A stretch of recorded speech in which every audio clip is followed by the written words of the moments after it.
লোকসভা সমষ্টিৰ নিৰ্বাচন উপলক্ষে আজি আমি আমাৰ মন্ত্ৰীসকল আৰু পৌৰ নিগমৰ পাৰিষদসকল আৰু জিলা আৰু মণ্ডলৰ সভাপতিসকলৰ সৈতে এখন বৈঠক আছিলে।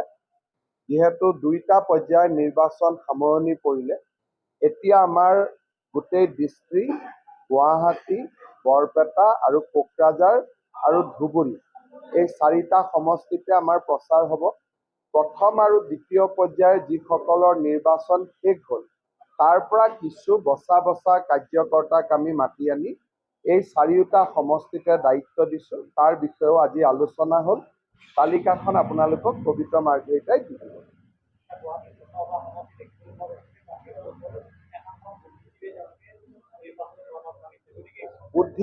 বুদ্ধিজীৱী যিসকল নামিছে তেওঁলোক লেফটিষ্ট হয়, বাওঁপন্থী হয়, আৰু তেওঁলোকে প্ৰত্যেকবাৰ ইলেকশ্যনৰ আগতে এইটো কাম কৰেই। এইটো কোনো ইয়াত নতুনত্ব কি আছে? প্ৰত্যেকবাৰ ইলেকশ্যনৰ আগতে তেওঁলোকে ষ্টেটমেণ্ট দিয়েই যে বিজেপিক ভোট নিদিব বুলি। ইয়াততো কোনো নতুনত্ব একো নাই। হীৰেণ গোহাঁই আজিলৈকে বিজেপিক ছাপোৰ্ট কৰিছে নেকি? তাতো প্ৰত্যেকবাৰেই কৰিয়ে থাকে। তাত নতুনত্ব কি আছে? ভাল হ'ব, 5 লাখ ভোটত জিকিম।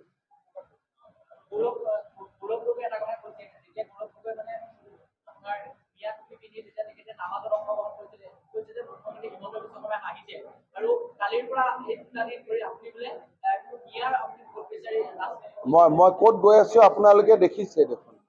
মই অসমৰ মাটিতে গৈ আছো, অসমৰ বাহিৰত মই ক'তো যোৱা নাই। অসমৰ মুখ্যমন্ত্ৰী অসমত যাব নোৱাৰিব নেকি? কেনেকুৱা আক্কাল নোহোৱা পলিটিচিয়ান হয় ভাই। তাৰমানে তেওঁ এটা জেগা স্বাধীন কৰি দিছে নেকি যে এইটো জেগাত অসমৰ মুখ্যমন্ত্ৰী যাব নোৱাৰে? কি ঢিংকি অসমত নহয় নেকি? ৰূপহী অসমত নহয় নেকি? কেনেকুৱা মানুহ MP হৈ আছে? তাৰমানে মুখ্যমন্ত্ৰী যাব নোৱাৰে। যদি মুখ্যমন্ত্ৰী নোযোৱা এৰিয়াও অসমত থাকে, যে এইকেইটা এৰিয়াত মুখ্যমন্ত্ৰী যাব নোৱাৰে, দেশখন কেনেকে চলিব?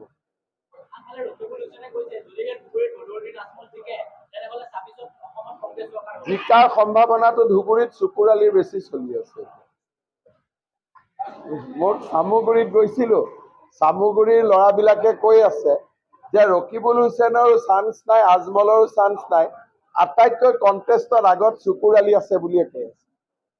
ৰাইজে কৈ আছে আৰু মই নাজানো, চিঞৰি আছে।